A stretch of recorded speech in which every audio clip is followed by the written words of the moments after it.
कुणाल चौंका तो था ही, लेकिन साथ ही उसको हल्का सा शक हुआ कि रागिनी इस तरह अनिका के बारे में क्यों पूछ रही है। और तभी अनिका बात घुमाते हुए बोली, ऑनेस्टली मैं किसी ऐसे से दोस्ती नहीं कर सकती जो अपनी लाइफ की बातें मुझसे छुपाए। I am really sorry.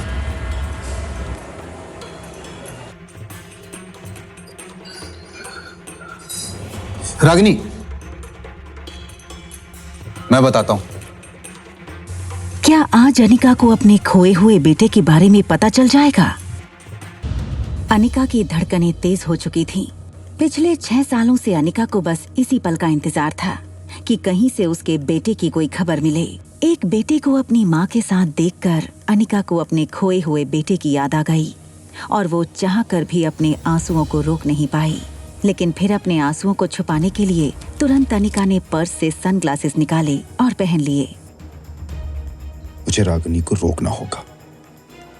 देखो रागिनी, मैं सच में नहीं जानता हूँ कि वो बच्चा इस वक्त कहाँ पे है, लेकिन ये जरूर जानता हूँ कि अनिका के पापा गौतम ने उसे किडनैप किया है। ये सुनकर अनिका पूरी तरह से टूट चुकी थी। उसे शक तो था कि उसके पापा उसके बेटे की किडनैपिंग के पीछे थे, मगर आज कुणाल के मुंह से ये सुनकर उसे यकीन भी हो गया। वो समझ नहीं पा रही थी कि उसके पापा ने आखिर ऐसा क्यों किया। और रहा सवाल इस बच्चे का, तो उसके पैदा होते ही उसे अनिका से हमेशा के लिए दूर कर दिया जाएगा। मेरा यकीन करो। रागिनी, तुम इतना नर्वस क्यों हो रही हो?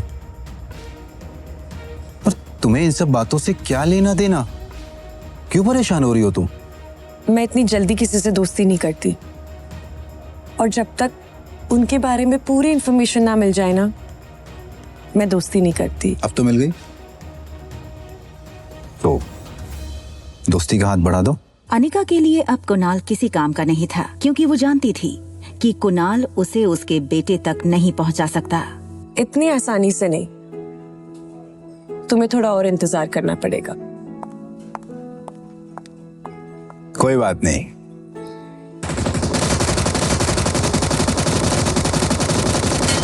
तुम सब पीछे रहो, मैं आगे जाके दुश्मन का बंकर उड़ा देती हूँ। यस! ये बूस्टर हमारी टीम का है। राहुल 1-1, तुम एयरबेस पे हमला करो। रेडी? 1, 2, 3।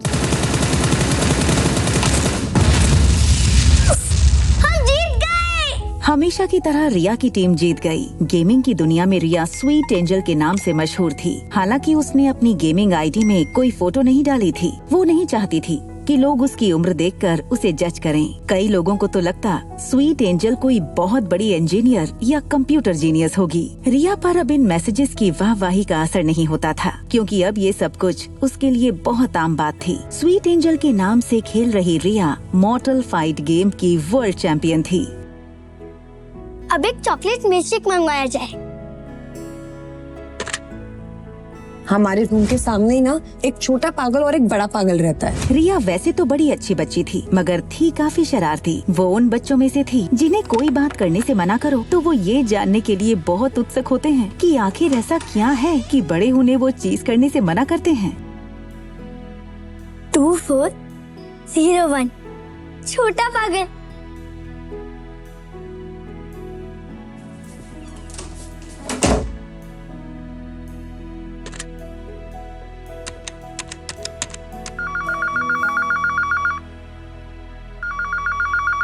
हमेशा तुम्हारी वजह से ना गेम हार जाता है यार।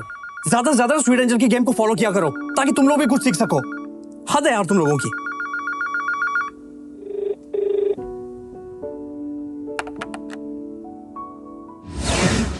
हेलो छोटे पागल। मैं पागल नहीं हूँ। तुम्हें ये बात मेरी टीचर ने बताई क्या? अच्छा, तो तुम्हारी टीचर भी ये बात जानती है क्या? तुम स्कूल जाती हो? ऑफ कोर्स, हर बच्चा स्कूल जाता है। तुम नहीं जाते क्या? मैं स्कूल जाता था जब हम पूरी फैमिली के साथ रहते थे। फिर डैड मुझे यहाँ लेकर आ गए।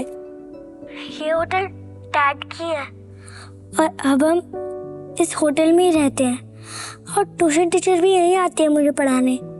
स्कूल नहीं जाते, होटल को अपना घर बना रखा है। अच्छा एक बात बताओ, तुम्हारा कोई फ्रेंड है यहाँ पर?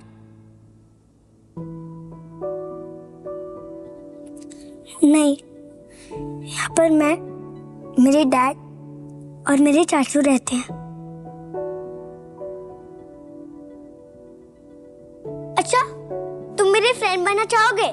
आर्यन, जिसकी लाइफ में सिर्फ 2 चीजों की कमी थी, माँ और दोस्त की, इसलिए आर्यन ने बिना वक्त गवाए तुरंत हाँ कर दी। हाँ, मेरा नाम रिया है। तुम्हारा नाम क्या है? I am Aryan.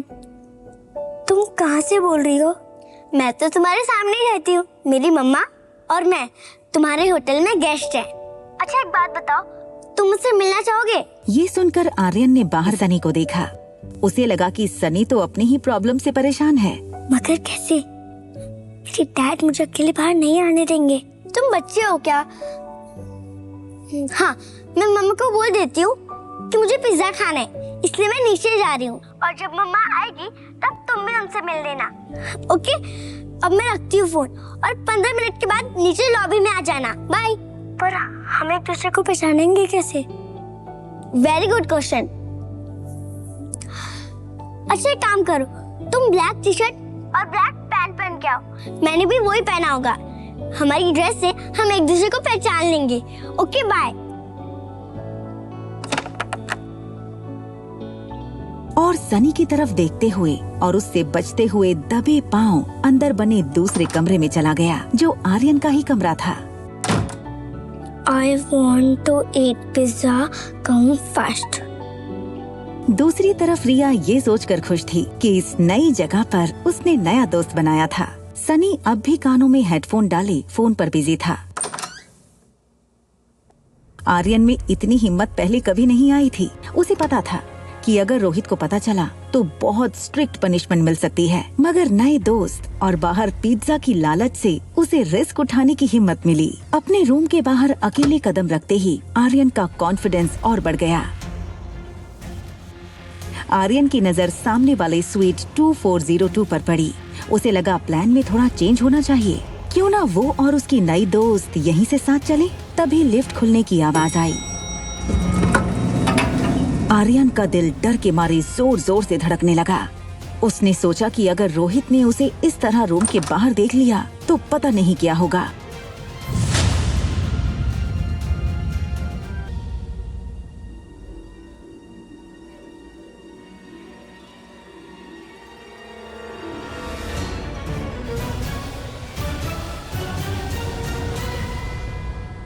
एक माह होने के बावजूद आर्यन को black jeans, black T shirt और स्पोर्ट शूज में देखकर वो भी धोखा खा गई थी और सोच रही थी कि ये उसकी बेटी रिया है। I am so sorry, mamma is late no. और ये क्या बदमाशी है रूम से बाहर आने की? अनिका अपने रूम का दरवाजा खोलने के लिए आगे बढ़ी। रूम के अंदर रिया थी, लेकिन इससे पहले कि अनिका रूम खोल पाती, उसकी नजर रिया के मैसेज पर पड़ी। आई एम सो सॉरी। भूख लगी होगी ना तुम्हें? चलो किसी अच्छे से रेस्टोरेंट में जाके पिज्जा खाते हैं। ओके चलो। जब से आर्यन अनिका से मिला था वो बस उसे ही देखे जा रहा था।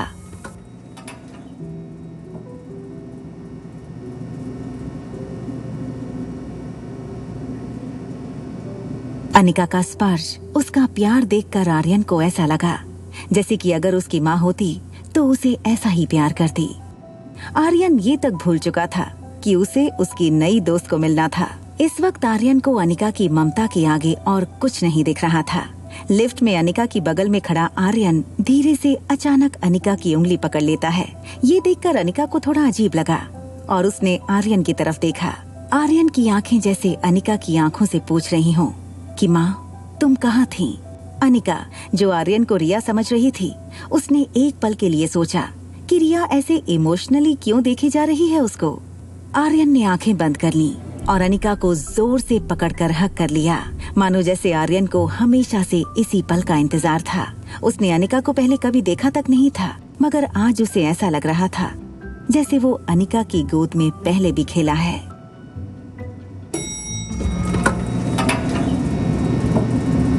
रोहित और अनिका की नजरें एक दूसरे से मिली। लेकिन दोनों में से किसी ने कुछ नहीं कहा। आर्यन का सर अनिका के कंधों पर झुके होने के कारण रोहित को आर्यन का चेहरा नहीं दिखा। रोहित बस अनिका को जाते हुए देखे जा रहा था। ऐसा लग रहा था मानो रोहित अभी आर्यन को अनिका की गोद में देख लेगा। आगे चली जा रही अनिका को कुछ एहसास हुआ। उसने पलटकर रोहित की तरफ देखा तो पाया कि रोहित उसे ही देखे जा रहा था। सर, रोहित को अपने आप पर गुस्सा आ रहा था। उसे लगा कहीं अनिका को गलत सिग्नल ना मिले। तभी लिफ्ट के बाहर से कोई हलचल ना होने के कारण रोहित को लगा कि अनिका अब चली गई होगी। कंफर्म करने के लिए उसने लिफ्ट के बाहर सर निकालकर चेक किया तो देखा कि अनिका अब भी वहीं खड़ी थी।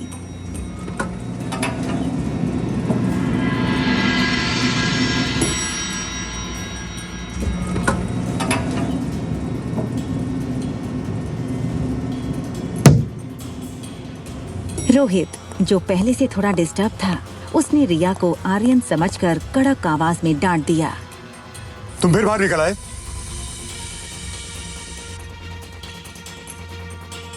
तुम्हें कितनी बार मना किया रूम से बाहर निकलने के लिए? तुम अपने डैड की बात सुनते क्यों नहीं हो? डैड, ये शब्द सुनते ही रिया की आंखें चमक उठी। उसका पूरा चेहरा उसकी स्माइल से भर गया था। डैड, आखिर मैंने आपको ढूंढ ही लिया।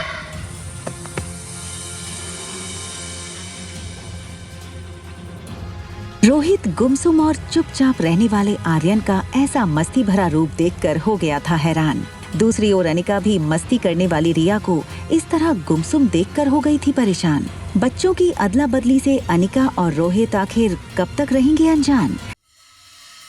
डैड मिल गई, डैड मिल गई, डैड मिल गई।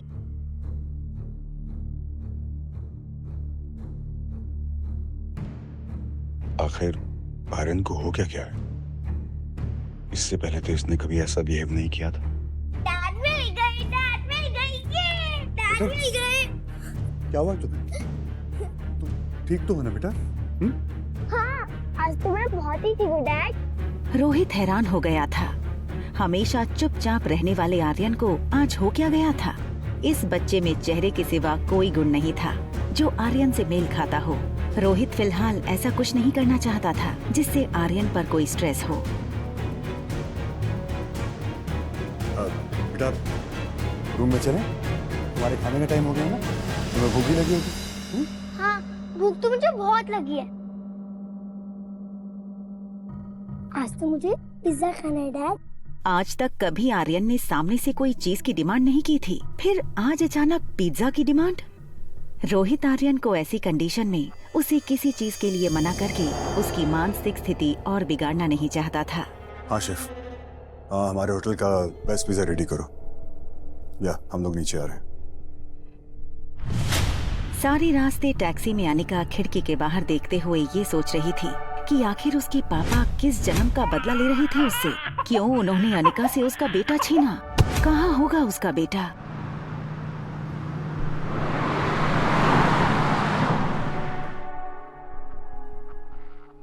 चलो, गेम टाइम ओवर। टैब लाओ। रेस्टोरेंट पहुंचने के बाद अनिका को ये रियलाइज हुआ कि रिया ना तो गेम खेल रही थी ना तो कुछ बोल रही थी। वो बस अनिका को देखे जा रही थी।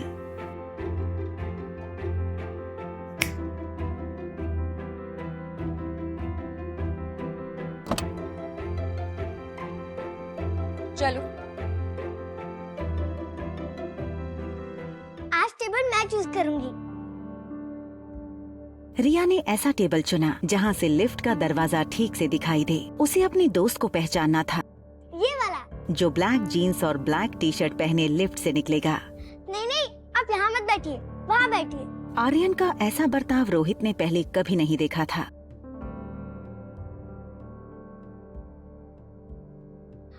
ये पिज्जा। रोहित को ऐसे टेबल मैनर्स बिल्कुल पसंद नहीं थे। उसने आर्यन को हमेशा सिखाया था कि नैपकिन गले और गोद में लगाकर फोर्क और नाइफ से खाना चाहिए, मगर आज उसे आर्यन को बड़े प्यार से संभालना था, इसलिए वो कुछ नहीं बोला। एक तरफ रोहित को लग रहा था कि आर्यन के दिमाग पर जरूर किसी बात का असर हुआ है, तो दूसरी ओर अनिका रिया के टेबल मैनर्स को देखकर इम्प्रेस हो रही थी। लेकिन अनिका इस बात से अनजान थी कि जिसे वो रिया समझ रही थी वो दरअसल रोहित का बेटा आर्यन है।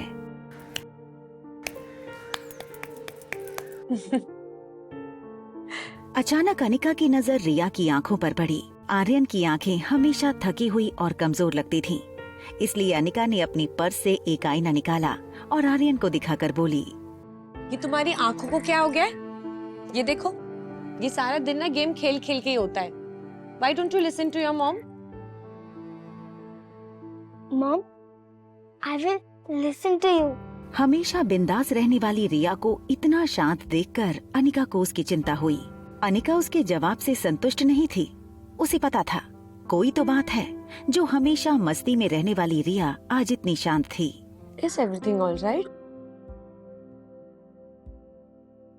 अगर सब कुछ ठीक है तो फिर ये आंखें इतनी थकी थकी सी क्यों है? इतनी छोटी सी हो गई हैं। और आज इतने चुप से क्यों हो? I am fine. इनफैक्ट आज मैं बहुत खुश हूँ mom. Can I call you mom?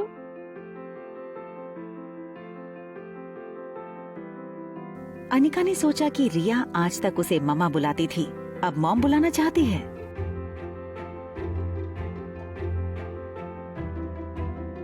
तुम मम्मा बोलो या मॉम बोलो, हूँ तो मैं तुम्हारी माँ। सचमुच? I love you mom.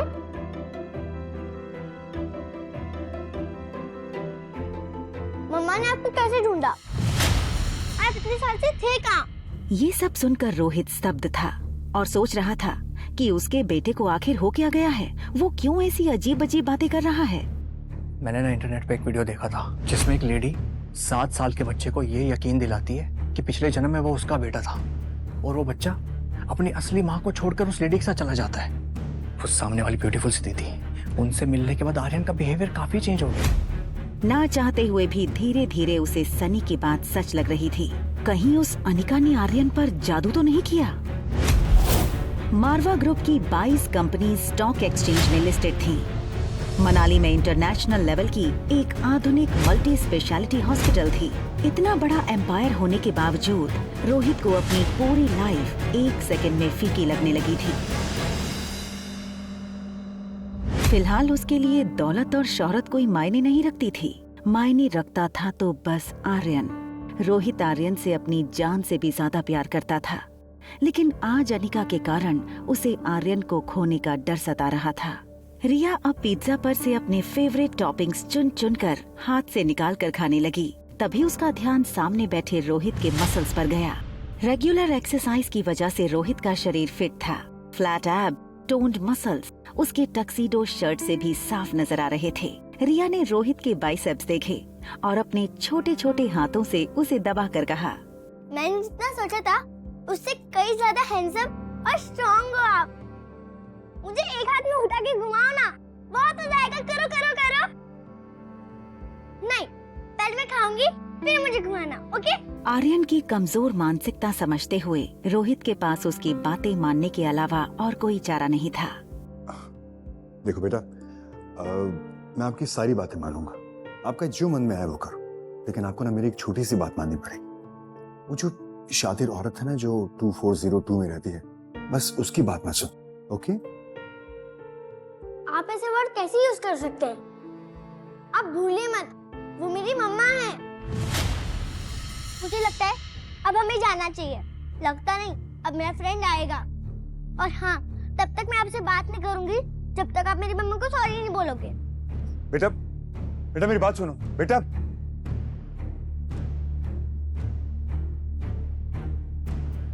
Rohit ने देखा कि आज आर्यन की बातों में, उसकी चाल में एक अलग ही कॉन्फिडेंस था। उसने हमेशा चाहा था आर्यन भी बाकी बच्चों की तरह स्ट्रॉन्ग और कॉन्फिडेंट हो, मगर इस तरह का ओवरनाइट बदलाव उससे हजम नहीं हो रहा था। मुझे वॉशरूम जाना है।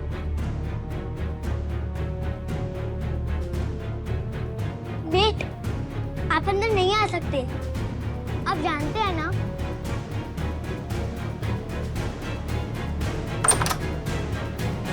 ये देखकर रोहित का सर मानो घूमने लगा। वो सोच रहा था कि भले ही आर्यन सिर्फ 6 साल का था, उसे इतनी समझ तो थी कि उसे कौन से वॉशरूम में जाना चाहिए, लेकिन वो ये नहीं जानता था कि जिसे वो आर्यन समझ रहा था वो दरअसल रिया थी। रोहित ने वहीं खड़े खड़े डॉक्टर अग्रवाल को फोन लगाया। डॉक्टर अग्रवाल मारवास की मल्टी स्पेशलिटी हॉस्पिटल के डीन थे। Hello Rohit, how are you? Doctor, I guess Aryan needs a immediate psychological attention. वो होटल में किसी गेस्ट को अपनी मॉम समझने लगा है और वो relax Rohit, no need to panic, it's normal. Usually इस उम्र में बिना माँ के बच्चे ऐसा करते हैं। इनफैक्ट कई बच्चे तो अपनी मरी हुई माँ से बातें भी करते हैं। It's just a passing phase. फिर भी अगर सिम्टम्स लॉन्ग लास्टिंग रहे तो let me know and I will appoint the best child psychologist for you, okay? Okay doctor, thank you. ठीक उसी वक्त अनिका आर्यन को लेकर मेन एंट्रेंस से आई। आर्यन ने पीछे से पापा को पहचाना। उसे पता था कि अगर पापा ने आर्यन को उसे किसी अजनबी के साथ बाहर से आते देख लिया तो उसकी खैर नहीं। इससे पहले कि रोहित उनकी तरफ मुड़ता, आर्यन अनिका के पीछे से स्टेयरकेस के रास्ते ऊपर चला गया। रोहित किसी की भी परवाह किए बिना अनिका पर टूट पड़ा। क्या चाहिए तुम्हें? क्यों कर रही हो मेरे बेटे के साथ ऐसा? देखिए, आई थिंक आपको कोई ना गलत फहमी कितने हुई है। पैसे चाहिए तुम्हें? जितने तुमने सोचे नहीं होगे उससे कहीं ज्यादा मिलेंगे, लेकिन हमसे दूर रहो। बस हाँ, अब इसके आगे कुछ मत बोलना। क्या ना बोलूं? तुमने मेरे बेटे की हालत देखी है? और आप मेरी बेटी के सामने जो बकवास कर रहे हैं, आपको समझ आ रहा है उस पर क्या असर पड़ेगा? हाँ रिया,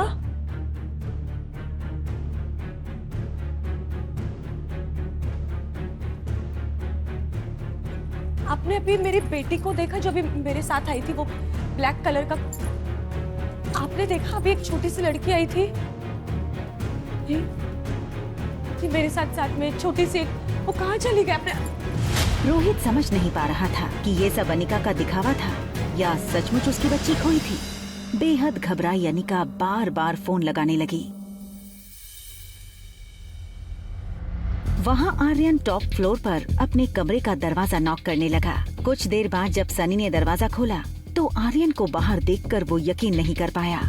उसे डर था कहीं रोहित ने आर्यन को कमरे के बाहर देख लिया तो आर्यन के साथ साथ उसकी भी खैर नहीं। अरे तुम बाहर कब गए? मुस्कुराना बंद करो, बताओ मुझे तुम बाहर कब गए? फिर भैया ने तुम्हें देख लिया होगा ना। तुम्हारे साथ जो होगा सो होगा। मैं अपने फोन से हाथ धो बैठूंगा। और अगर मेरा फोन मुझसे छिन गया ना तो तुम्हें मैं नहीं छोड़ूंगा। डैड ने मुझे नहीं देखा। मैं सीढ़ियों से फर्स्ट फ्लोर पे आ गया, फिर लिफ्ट से सीधा यहाँ। पर तुम गए कहाँ थे? पिज्जा खाने।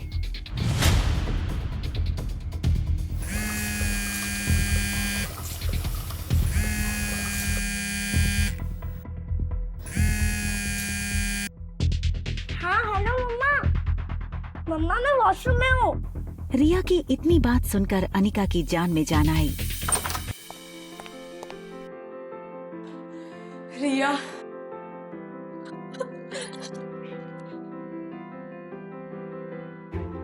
डरा दिया तूने। सारा दिन तू इतनी वेल बिहेव थी और होटल में आती तेरी शैतानी शुरू। आपका पिज्जा बहुत टेस्टी था मम्मा।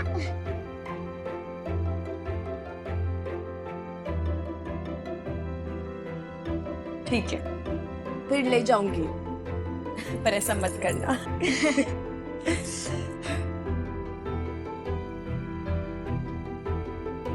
वॉशरूम के सामने एक सर्विस लिफ्ट थी। अनिका नहीं चाहती थी कि मेन लिफ्ट के सामने रिसेप्शन के पास खड़ा रोहित रिया के सामने फिर वो सब बोले जो उसने अभी अभी कहा था। सनी ये सुनकर परेशान था कि आखिर आर्यन पिज्जा किसके साथ खाकर आया। उसे लगा इससे पहले कि रोहित को कहीं से पता लगे मुझे ही सब कुछ बता देना चाहिए। हाँ बोलो। हेलो भैया, ये आर्यन कहीं से पिज्जा खाकर आया है। हाँ, मैं उसे अपने साथ ले गया था। एक मिनट, आर्यन ऊपर तुम्हारे साथ है? हाँ।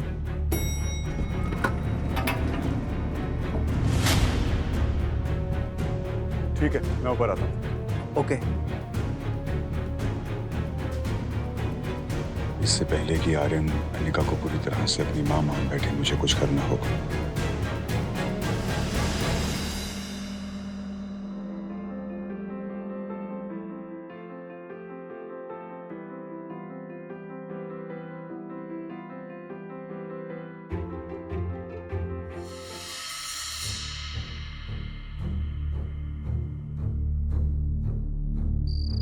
रात के 11 बज चुके थे। अनिका अपने स्वीट के बेडरूम में बेड पर लेट गई। सारे दिन की थकान के बाद अब उसके शरीर की कमजोरी उसकी आंखों में साफ दिखाई दे रही थी। वहाँ बगल में रिया बेड पर लेटी तो थी, मगर नींद उससे कोसों दूर थी। रिया की आंखों के सामने बार बार एक ही फिल्म चल रही थी। रिया, मम्मा और डैड घूमने गए हैं और रिया डैड के कंधों पर बैठी है। मम्मा, कितना अच्छा होगा ना जब आप और डैड दोनों साथ रहोगे, है ना? अनिका की कच्ची नींद अब गहरी हो चुकी थी, इसलिए उसने रिया की बात नहीं सुनी। रिया ने मम्मा को डिस्टर्ब न करने का सोच के उसे हक कर लिया। अपनी आंखें बंद की, ये सोचकर कि शायद नींद आ जाए।